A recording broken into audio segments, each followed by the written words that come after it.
Tea తాగేసి ambience అంతా గమనిస్తూ ఉన్నాను. ఈలోపు మా ఆయన బయటకు వచ్చాడు. ఎక్కడికి వెళ్ళాడా అని చెప్పి వెనకాలే వచ్చాను. అలా వచ్చి చూసానో లేదో ఇక్కడ తండాలుగా జనాలు వస్తున్నారు.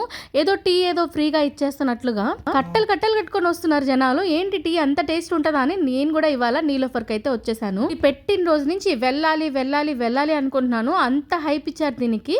కానీ నాకు ఇప్పటి వరకు కుదరలేదు. ఇవాళే కుదిరింది. అందుకే ఇవాళే వచ్చాను అనమాట. చాలా వరకు నేను ఇక్కడికి వెళ్ళాలని ఎందుకు అనుకున్నానంటే ఎక్కువగా రీల్స్లో నీలోఫర్ చాయ్ కప్పులో అలా మస్కా బన్నుని ముంచితే టీ అంతా కింద పోతుంది కదా.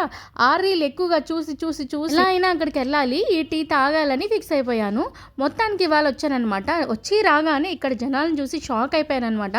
ఏంటబ్బా ఇంతమంది ఉన్నారని చెప్పేసి. మేము కూడా ఈ టీ తాగడానికి 12 కిలోమీటర్ల దూరం వచ్చామన్నమాట. మా ఇంటి దగ్గర నుంచి ఇది 12 కిలోమీటర్ల దూరంలో ఉంది. ఇది వచ్చేసి రాయదుర్గు స్కైవే బ్యాక్ సైడ్లో ఉంటుంది. ఇక్కడ టీతో పాటు స్నాక్స్ కూడా దొరుకుతాయి. ఇక్కడ చూపించిన 6 చీజ్ బాల్స్ వచ్చేసి 320 రూపీస్ అంట. నేనైతే నోరు తెచ్చానంతే ఈ ప్రైజెస్ చూసేసి.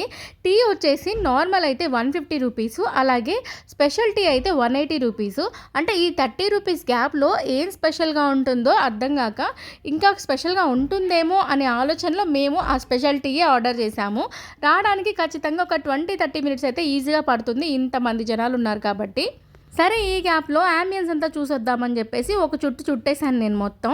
లోపల స్నాక్స్, బన్స్, మస్కా బన్స్ మన ఇంటికి కూడా తీసుకెళ్ళడానికి కూడా ఇక్కడ ఆల్రెడీ ప్యాక్ చేసి ఉన్నాయి. అయితే నేను తిరిగి వచ్చేలోపు మా టీ అయితే రెడీ అయిపోయింది. నేను ఒక్క మస్కా బన్ తీసుకున్నాను. ఆ మస్కా బన్ను 100 రూపీస్ అనమాట.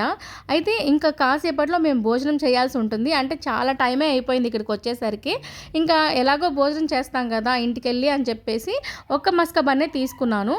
ఆ బన్నుని మేమిద్దరం షేర్ చేసుకున్నాము. అయితే ఆ టీలో అలా ముంచి తీయాలంటే నాకు బాధ వేసింది. ఎందుకంటే 180 రూపీస్ ఆ కప్పు, మామూలు నార్మల్ కప్ అనమాట. ఈ 180 రూపీస్ కప్పు టీలో మనం ముంచితే సగం కింద పోతుంది కదా. మళ్ళీ ఎందుకు ఆ టీని వేస్ట్ చేయడం, అంత కాస్ట్లీ టీని అని చెప్పేసి అలాంటి పనులన్నీ చేయకుండా చక్కగా నీట్గా ముంచుకొని టీ తాగేసి ఆ బన్ను తినేసి ఇంకొకసారి ఆంబియన్స్ అంతా చూసేసి కొంచెం వీడియోలు తీసుకొని వచ్చేసాను అనమాట. అయితే ఈ వీడియోస్ తీసే టైంలో నాకు అనిపించింది ఏంటంటే ఎక్కువగా అంటే ఆల్మోస్ట్ వచ్చిన వాళ్ళందరూ ఫొటోస్ తీసుకోవడం, వీడియోస్ తీసుకోవడం, సెల్ఫీలు తీసుకోవడం ఈ పనిలోనే ఉన్నారు. అంటే ఆ టీ కూడా చల్లారిపోతుందేమో ఈ ఫోన్లో ఫొటోస్ వీడియోస్ వల్ల అంతలా తీసుకుంటున్నారనమాట. అంటే ఆల్మోస్ట్ అందరూ ఈ ఆంబియన్స్ కోసం, ఈ పేరు కోసం, అంటే నీలోఫర్ అనే పేరు కోసం వీళ్ళు ఆల్రెడీ రీల్స్లో ఇచ్చిన హైప్ కోసమే వస్తున్నారు అనిపించింది. ఎక్కువగా అందరూ టీ కోసం వచ్చారు, ఖచ్చితంగా ఆ టేస్ట్ కోసమే వచ్చారు అని అయితే నాకు అనిపించలేదు. ఎందుకంటే నేను ఆ టీ తాగిన తర్వాత నాకు అర్థమైంది మరి సూపర్ అబ్బా అనిపించేలా ఏం లేదు, నార్మల్ టీలానే ఉంది, కాకపోతే కాస్త చిక్కగా ఉంది అంతే.